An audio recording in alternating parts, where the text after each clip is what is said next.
आप जाइए कोर्ट में, आप प्रोसीजर से लड़िए। ऐसा नहीं चलेगा कि इधर आप बोलते रहेंगे। देखिए, आपको सुप्रीम कोर्ट पे भरोसा नहीं है, हाई कोर्ट पे भरोसा नहीं है, इलेक्शन कमीशन पे भरोसा नहीं है, और खासकर देश के वोटर्स पे आपको भरोसा नहीं है।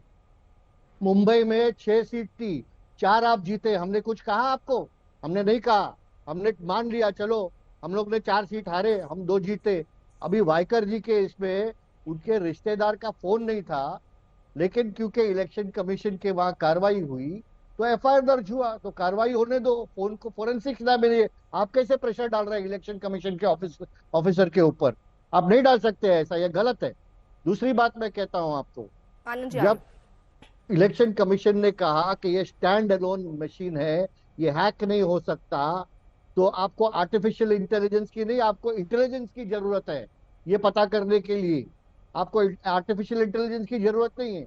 और आपके लीडर राहुल गांधी, उनको तो बुलाया ना इलेक्शन कमीशन ने, सभी पार्टियों को बुलाया ना, तो संवाद के लिए क्यों नहीं गए?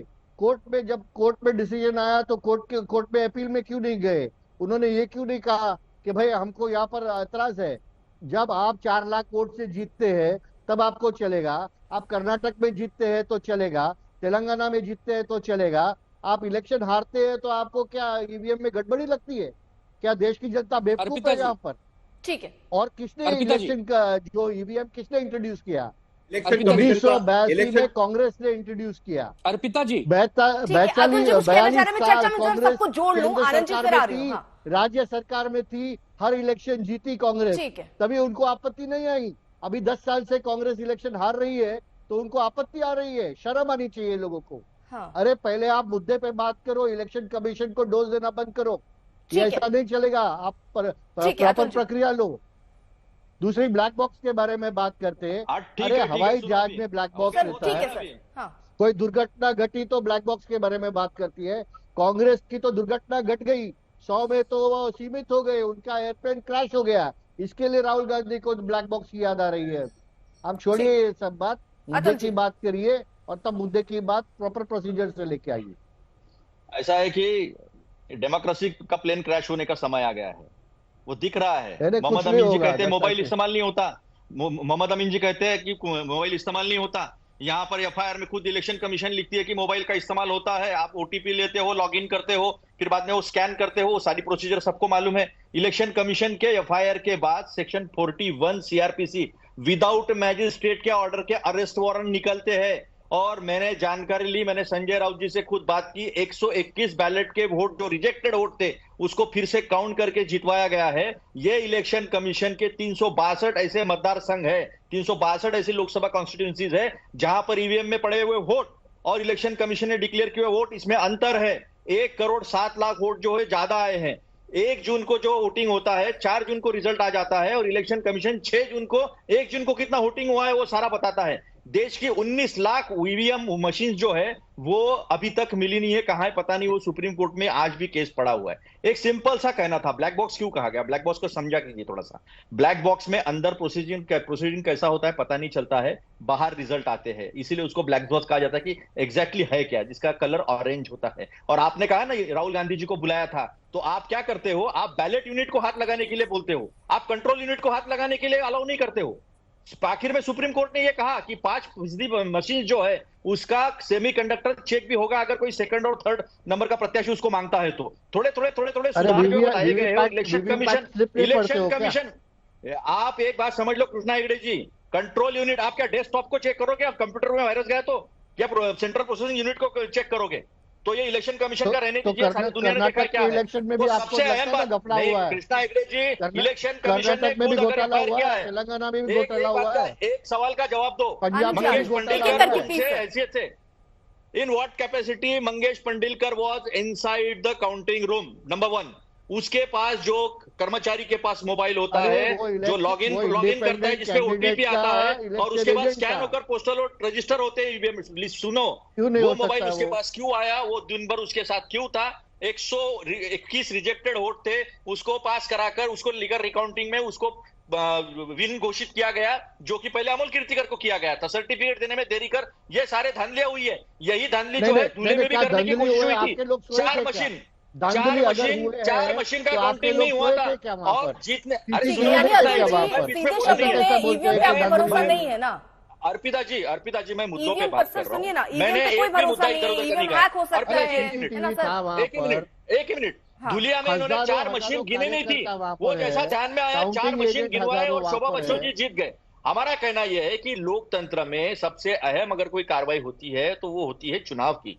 लोगों ने जिसको मतदान किया है उसका ही वही जीतना चाहिए। लोगों की इच्छा जो है उसमें प्रकट होनी चाहिए। अगर बार बार 19 लाख मशीन गायब होती है, इलेक्शन कमीशन संदिग्धता के घेरे में आता है, चंडीगढ़ का केस आनंद ने बताया, वो सारे दुनिया ने देखा है कि किस तरह से वोट खराब करने की कोशिश की गई है, तो फिर हम उसे फेयर करने की कोशिश क्यों नहीं करते? हम किसी गलत चीज को डिफेंड करने की कोशिश क्यों करते हैं? यही जो दाल में काला जो लगता है ना, जो बार बार डाउट आता है मन में, इसीलिए आता है क्योंकि उसको छुपाने की कोशिश की जाती है। मीडिया उसमें साथ में हो जाता है और फिर लोगों में के मन में भी संदेह आता है। जब एग्जिट पोल आए तो लोगों के मन में संदेह थी कि ईवीएम में कुछ ना कुछ गड़बड़ी की होगी और हमें ये लगता था कि अरे वोटिंग तो ऐसा हुआ नहीं है, चुनाव तो ऐसा हुआ नहीं है, फिर ये जीतने का दम कैसे भर रहे हैं?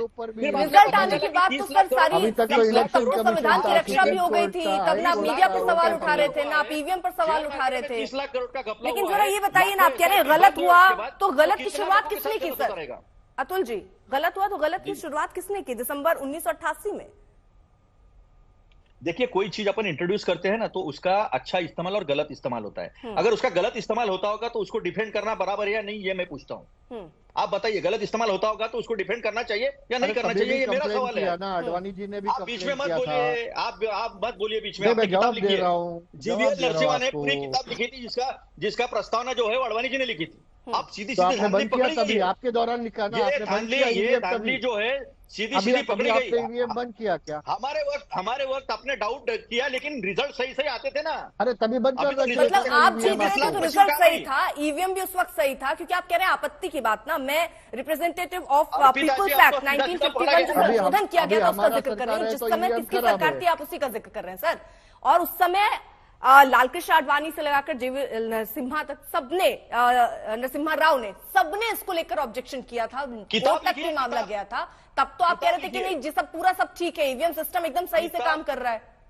आपने देखा होगा कि 2014 के बाद जिस तरह से लोकतांत्रिक संस्थाएं जो है, जो इंस्टीट्यूशंस है, उसका मुझे एक बात बताइए, इलेक्शन कमीशन से उच्चतम न्यायालय के सर्वोच्च न्यायाधीश को हटा दिया वहां से और अपने एक जूनियर मंत्री को या जूनियर ऑफिसर को बनाने की कोशिश की गई है। अतुल एक मिनट, आई थिंक मुझे लगता है ना कि हम लोग थोड़ा सा मुद्दे से भटकाया जा रहा है। यहाँ पर जो घटना हुई है वो घटना ये हुई है कि इलेक्शन कमीशन के वहां पर मौजूद एक अधिकारी जिस पर ये जिम्मेदारी होती है कि उसको दिया हुआ मोबाइल वो किसी के भी हाथ पे ना सौंपे, उसका मिसकॉन्डक्ट वहां पर हुआ है। और ये बड़ा ही संगीन आरोप है कि उसने इलेक्शन कमीशन उसने काउंटिंग सेंटर के अंदर एक मिसकॉन्डक्ट किया हुआ है, जो उसे अलाउ नहीं था, वो चीज उसने करने की कोशिश की है। ईवीएम मैनिपुलेशन का आरोप ना इलेक्शन कमीशन के एफआईआर में लगा हुआ है, लेकिन इलेक्शन कमीशन ने यह आरोप जरूर लगाया हुआ है कि उनके खुद के अधिकारी ने काउंटिंग सेंटर के अंदर मिसकॉन्डक्ट किया हुआ है। दूसरा मिसकॉन्डक्ट का आरोप जो लगाया गया है वो विनिंग कैंडिडेट के रिश्तेदार पर लगाया गया है कि जो वहां पर काउंटिंग सेंटर के अंदर मौजूद था। और मैं आपको एक बात बताना चाहता हूं कि ये पूरे चुनावी प्रक्रिया में काउंटिंग के पहले इलेक्शन कमीशन के पास सैकड़ों शिकायतें इस तरीके की दी गई है कि कहीं कहीं पर पैसे बांटने की शिकायत हो, कहीं पर इलेक्शन कमीशन के अधिकारियों के मिसकॉन्डक्ट की शिकायत हो, कहीं पर बूथ कैप्चरिंग की शिकायत हो। ऐसे में इलेक्शन कमीशन ने इस पूरी प्रक्रिया को बहुत ही संज्ञान लेकर अप्लाई करने की जरूरत थी। आज जो प्रेस कॉन्फ्रेंस ली गई है उस प्रेस कॉन्फ्रेंस में सिर्फ यही बात कही गई है कि मोबाइल के इस्तेमाल से ईवीएम हैक नहीं हो सकता, और वो भी एक न्यूज़पेपर के रिपोर्ट के आधार पर की गई है। लेकिन चर्चा यहां पर न्यूज़पेपर के रिपोर्ट के आधार पर नहीं हो रही है। चर्चा इस बात पर हो रही है कि किस तरीके से इस पूरे मामले में मिसकॉन्डक्ट किया गया, और उसको लेकर जवाब मांगना यह जरूरी है, वरना चुनावी प्रक्रिया पर 10 सवाल खड़े हो सकते हैं। अर्पिता और एक सेकंड मैं प्रेम शुक्ला से इस पर जवाब लूं। मुंबई उत्तर पश्चिम सीट पर ईवीएम को लेकर विपक्ष के आरोप तो लग ही रहे हैं, चुनाव आयोग उससे जवाब भी देता नजर आ रहा है। रिटर्निंग ऑफिसर वंदन सूर्यवंशी ने पूरे विवाद पर क्या कहा, आपको सुनवाते हैं। ईवीएम पे कोई ओटीपी नहीं आता है, ईवीएम का ओटीपी होता ही नहीं है। ईवीएम स्टैंड अलोन है। जो हमारे यहाँ एनकोर के लिए, एनकोर एक ऑनलाइन सिस्टम है जहां डेटा कंपाइलेशन होता है। नॉट ओनली डेटा कंपाइलेशन, पूरा हर चीज जो इलेक्शन में होती है वो एनकोर पे हम अपलोड करते हैं। तो जो काउंटिंग का डेटा है उसके लिए भी वो यूज करते हैं। तो ईवीएम हैक नहीं हो सकता, ईवीएम स्टैंड अलोन डिवाइस है, ईवीएम कम्युनिकेबल भी नहीं है, ईवीएम को कोई कनेक्टिविटी, एक्सटर्नल कनेक्टिविटी, वायर्ड या वायरलेस कोई भी कनेक्टिविटी नहीं है। तो यहाँ वंदना जी की तरफ से देखिए साफ किया गया, हैक की तो कहीं बात ही नहीं हो रही प्रेम शुक्ला जी। यहाँ पर सिर्फ चर्चा इस बात पर हो रही है कि आखिरकार मोबाइल फोन कैसे ले गए, उस अधिकारी पर सवाल उठ रहे हैं और इसलिए एक बार फिर से अब सवाल ईवीएम पर खड़े हो रहे हैं, पूरी प्रोसेस पे। क्या उस पूरे प्रक्रिया को सही ढंग से कराया जा रहा है या नहीं? देखिए अर्पिता जी, साफ हो गया कि इस बार जो है जो लोग ईवीएम को मरा हुआ समझ रहे थे उनको अब इस बात का ज्ञान हो गया है, भान हो गया है कि श्रीमान राहुल गांधी के नेतृत्व में इंडी अलायंस दारुण पराभव का शिकार हो गई है। जो सीटें बढ़ने के कारण जो खुमार था वो उतर गया है, इसलिए फिर ईवीएम चिल्लाने लगे हैं। साफ तौर पर इस मामले में दिखाई दे रहा है। शिकायत किसकी है? शिकायत अमोल कीर्तिकर की नहीं है, आनंद दुबे के प्रत्याशी अमोल कीर्तिकर की शिकायत नहीं। शिकायत किसने किया है? इलेक्शन कमीशन ने किया है। क्या शिकायत किया गया है? इलेक्शन अधिकारी के मिसकंडक्ट की शिकायत की गई है। क्या स्पष्टता हो रही है? ईवीएम हैक नहीं हो सकता है। क्या स्पष्टता हो रही है कि वो ईवीएम मशीन स्टैंड अलोन है? क्या स्पष्टता हो रही है कि राहुल गांधी झूठ बोल रहे हैं उसको ब्लैक बॉक्स कह के? तो राहुल गांधी को फिर से अवसर जो मिल गया है वो अभी एनकोर के बारे में स्वयं वंदना जी ने, जो इलेक्शन कमीशन की रिटर्निंग अधिकारी हैं, वो स्पष्टता से कह रहे कि डाटा स्टोरेज के लिए जो है एनकोर की ओटीपी आती है, ईवीएम खुलने के लिए कोई ओटीपी नहीं आती है। बातें एकदम साफ हैं, लेकिन जो दारुण पराभव का शिकार हुए लोग हैं उनको इस बात का अब कैसे विश्वास हो कि ये बुरी तरह से हार गए हैं। उनको जो सीटों की संख्या बढ़ने से जो उनको लग रहा था कि इलेक्शन कमीशन पारदर्शी हो गया है, ईवीएम साफ हो गई है, अब ईवीएम का स्यापा करना है, वो ईवीएम का स्यापा प्रारंभ हो गया है। अर्पिता जी, मेरी साइल से विनती है कि वो एफआईआर फिर से पढ़े। मेरी साइल से विनती है, हम यहाँ कुछ ये करने के लिए नहीं बैठे हैं। डेमोक्रेसी इज फैक्ट, हमारा कहना यही है, हमारी मांग इतनी है कि इसमें पारदर्शिता होनी चाहिए। और अगर संशय दोनों तरफ से आए हैं, डाउट दोनों तरफ से लिए गए हैं कि पहले अडवाणी जी ने लिए थे, जीवीएल नरसिम्हा राव ने जी लिए थे, अभी हमको ऐसा लग रहा है, तो फिर आप कर नहीं, उसको डर क्यों है? क्यों डरते क्यों हो? आप जीत रहे हो, आप जीत रहे हो ना, तो आप और क्यों नहीं आते हो? इलेक्शन कमीशन का अगर अधिकारी कोई धांधली करता है, मेरी एक फिर से विनती है साहिल को, साहिल आप फिर से एक बार एफआईआर पढ़ के बताइए, फिर से एक बार पढ़ के बताइए, तो फिर प्रेम शुक्ला जी क्या करे पता चल जाएगा। मेरे ख्याल से पहले आनंद दुबे जी को कुछ बात करनी है, लेकिन मैं बहुत इंपॉर्टेंट बात करना चाहता था साहिल भाई। सबसे पहले कोई भ्रम न फैलाए कि भारत के जो चुनाव के नतीजे आए हैं उस पर यह बहस हो रही है। यह बहस हो रही है एक विशेष सीट पर जिसका नाम उत्तर पश्चिम है, और ये चुनाव आयोग के खिलाफ एक निर्दलीय उम्मीदवार भरत शाह ने लिखित शिकायत की है चुनाव आयोग के खिलाफ पुलिस स्टेशन में। उसके बाद ये जांच शुरू हुई है और सीसीटीवी फुटेज जो मांगना हमारा अधिकार है और देना चुनाव आयोग का अधिकार है, वो चुनाव आयोग नहीं दे रहा। इसके पीछे क्या साजिश है, क्या षड्यंत्र है, इस पर आज की पूरी बहस है, न कि पूरे भारत के ईवीएम पर और पूरे भारत के चुनाव के नतीजों पर। और रही बात, हम करारी हार हुई है, प्रेम शुक्ला जी 48 वोट से हारे हुए व्यक्ति को आप करारी हार अगर मानते हो तो 3-3 लाख से जहां आप हारे हो वो कौन सी हार है? हार ही है। एक सीट की बात हो रही है, एक विशेष सीट की बात हो रही है। ये पूरी बहस पूरे भारत के लिए नहीं हो रही है, ये उत्तर पश्चिम के लिए। तो आप जो है फिर इसके लिए कान पकड़ के उठिए बैठिए। अगर यही आती रायबरेली से दिनेश प्रताप जी को 3.5 लाख वोट से राहुल गांधी जी ने आनंद दुबे जी आपकी जानकारी के लिए बता दें कि मुंबई में आपकी पार्टी और नमाजवादी पार्टी और कांग्रेस पार्टी सबसे मिलाकर जो है उनकी तुलना में 2 लाख अधिक वोट भारतीय जनता पार्टी के प्रत्याशियों को मिला।